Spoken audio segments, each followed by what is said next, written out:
ایک بزرگ کا واقعہ ہے کہ وہ کاروبار کے لیے، روزگار کے لیے ایک بار کسی جنگل سے گزر رہے تھے اور کام کے لیے گھر سے نکلے تھے. عبادت گزار بھی تھے مگر ظاہر روزی بھی کمانی تھی. مگر اچانک انہوں نے ایک منظر دیکھا کہ ایک لومڑی ہے، بڑی فربا ہے، تر و تازہ ہے، اور اس کے ہاتھ پیر بھی نہیں ہیں اور وہ اندھی بھی ہے.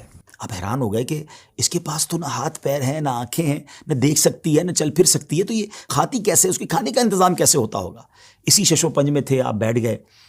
اچانک آپ نے دیکھا کہ زمین شک ہوئی اور دو پیالے نکلے، ایک شہد کا اور ایک دودھ کا.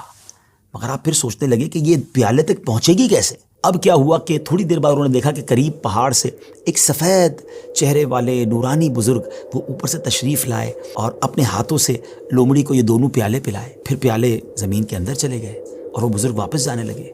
تو یہ جو عبادت گزار شخص تھے، بزرگ تھے، یہ دوڑے اور جا کر ان کا دامن تھام لیا کہ حضور آپ تعارف تو کروائیں، آپ کون ہیں اور آپ کیوں یہ آئے تھے اس لومڑی کو یہ کھانا کھلانے؟ تو انہوں نے کہا کہ میں اللہ کے فرشتوں میں سے ایک فرشتہ ہوں اور میری ایک ڈیوٹی ہے کہ میں صبح و شام یہاں پر آؤں اور اس لومڑی کو اپنے ہاتھوں سے جو غذا ہے وہ کھلاؤں. ان بزرگ کی تو جس کو کہنا کہ طبیعت ہی چینج ہو گئی کہ جو رب اس لومڑی کو اس حالت میں بھی روزانہ رزق دے سکتا ہے تو وہ تو مجھے بھی رزق دے گا. مجھے کیا ضرورت ہے کام کاج کے لیے تکلیف اٹھانے کی؟ آپ جنگل میں چلے گئے اور اللہ کی عبادت مصروف ہو گئے. کئی دن عبادت کی، 7 دن ہو گئے مگر کچھ کھانے کو نہ ملا.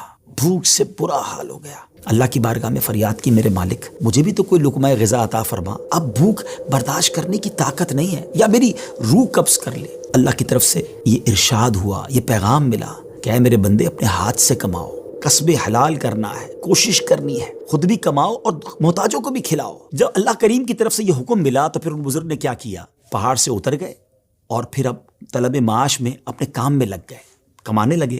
آدھا خود کھاتے، آدھا محتاجوں میں تقسیم کرتے. اس واقعے سے سیکھنے کو یہ ملا کہ یہ دنیا عالم اسباب ہے.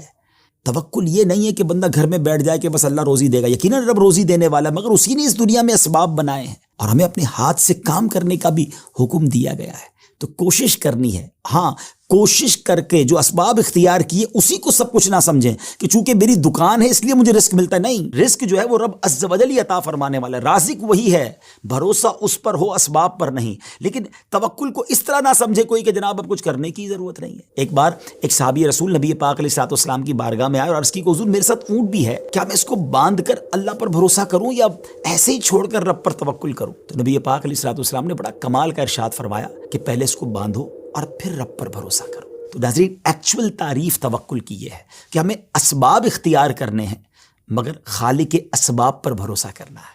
تو امید ہے کہ بہت ساری باتیں سمجھ آ گئی ہوگی. وہ رب سب کو رزق دیتا ہے، وہ ہمیں بھی دے گا. اللہ کی قدرت پر یقین رکھیں،